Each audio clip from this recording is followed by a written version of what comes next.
Central ideas and details के अंदर जो दूसरा part of the questions होता है, that is detailed questions. Detailed questions zoom in on one specific thing like a fact, a code, or something tied to a line number. They are asking what is this point about, or why did the author put this here.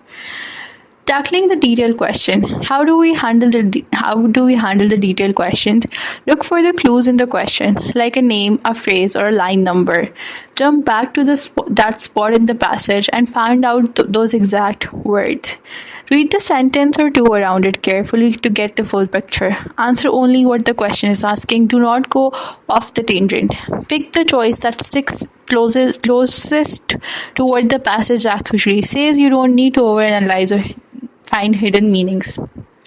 For example, if the question says, according to the line 15, why do bees dance?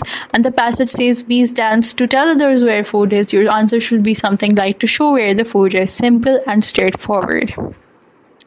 Okay, there are some traps that you need to watch out for. The SAT loves to throw in tricky answer choices. Here's what you have to avoid. Answer that sounds too deep but does not actually match the passage.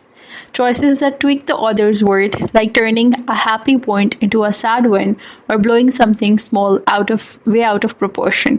यानी किसी चीज़ को अगर कोई चीज़ बढ़ा चढ़ा के बयान कर रही है तो वो आपकी आंसर चॉइस नहीं हो सकती. Letting your own thoughts sneak in. मतलब आपकी खुद की कोई थॉट जो है वो पैसेज के अंदर नहीं है वो बात और आप सोच रहे हो और अदर नहीं सोचा, वो कभी भी आंसर चॉइस नहीं हो सकती. If you think these are cool but the author doesn't care, stick to the author's view.